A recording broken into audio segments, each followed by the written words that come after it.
My name is Jonathan Parks, and welcome to Jonathan's Nature Crafts.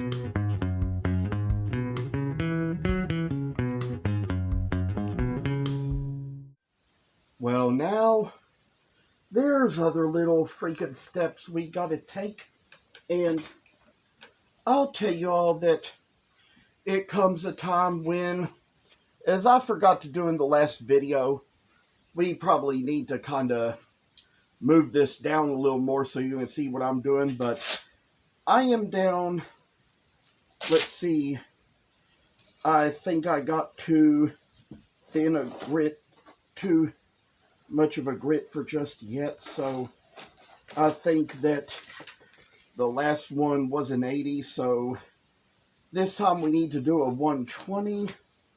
We can do the 180 next time. And with all the little crap we got, and I say after that will come the 240. I'm just looking at these. So come down to it. We just gotta work.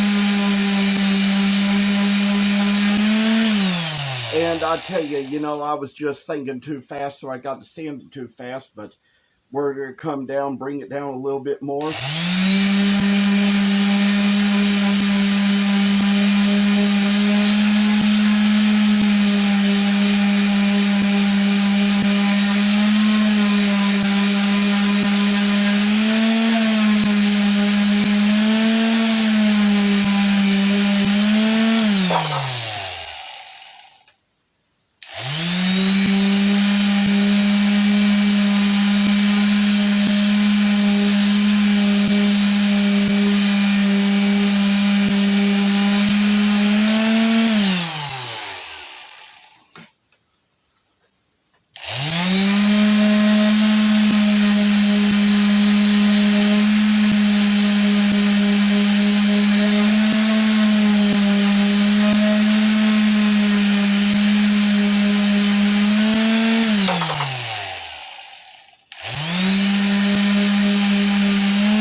Well, I say that when it comes down to what else we do, might just kind of get down to a little 120 grit. And with all the little funny hippo stories I told you I was going to tell, I'll tell you a little story about time when my father and a couple of other people were out on a missions trip in Kenya, Africa. And they were taking a safari trip into this jungle. And they saw these creatures out there in the wild. And among them, there was a herd of buffalo. And among that herd of buffalo was one hippo that was out there grazing with them. There was a lot of story as to how the irony was, because for one thing, there was no water nearby. Hippos have to stay near water most of the time to keep their skin moist. Second of all, it was the middle of the day, and hippos usually only come out at night. So that was just one of the things that was irony about it. I'll tell you a little bit more about it. It really had to do with a missions work. It was kind of like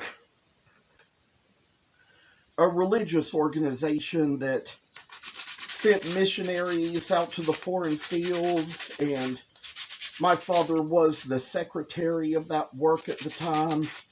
And among the directors and the secretaries and people like that, the thing of it is that they send them to the mission fields so they can kind of get a little bit more to learn about what the missionaries do. They have them preach sermons in the church where, you know, the person who comes from the United States preaches in English, and then they have another preacher who is a missionary there who knows the language, who interprets it into Portuguese or Spanish or Swahili or whatever the language of that country is where the service is being held. There are missionaries who go out there and they plant churches out there and in these foreign lands, and some of them might even be a little less fluent than others in the languages, but there's just so much that we find out as far as just how advising people goes. When my father went to Peru and Brazil, he had the missionaries themselves to interpret the language for him, where he would preach the sermon, and after he said something in English, they would translate it into Spanish, and then he'd preach the next line of his sermon in English. They translate it into Spanish. And so, with all that being said, you know, I mean, when he went to Brazil, there were several missionaries to Brazil who could do it for him there. But when he went to Peru, there was only one missionary with the work that was going to Peru at the time, so that one missionary had to do all the interpreting. And I'll tell you the story about how it was when he went to Kenya, Africa. The one missionary that was going there at the time was not very fluent in Swahili himself, so there was a certain young 16-year-old boy at that time who knew English and could interpret it into Swahili. He would come up there and interpret for the missionary, and even when my dad got up in Kenya to preach his sermon, it's like the missionary himself there, you know. It's like the young man interpreted for my father too when he preached in Kenya. So I can tell you all a little more about these little stories over time, and just the little things about how the countries go about things. And all these things you can learn about the creatures and the little foreign lands and all the things out there, you know. I even carved a couple of hippos out of Purple Heart once, and it was kind of a struggle, but I managed it. I mean, I've just learned that Purple Heart was not a good wood for the projects I could do, so sold most of what I had left of it, but that was how it went. So I'm just going to say, for the rest of the evening, hope you all are taking care. Use several grits with these hippos just to kind of get them in line and get them smoothed down. So y'all take care of yourself for the remainder of the evening. See you in the next video. Thank you for watching, and please subscribe to this channel. I hope you enjoyed the video, and I'll see you in the next one.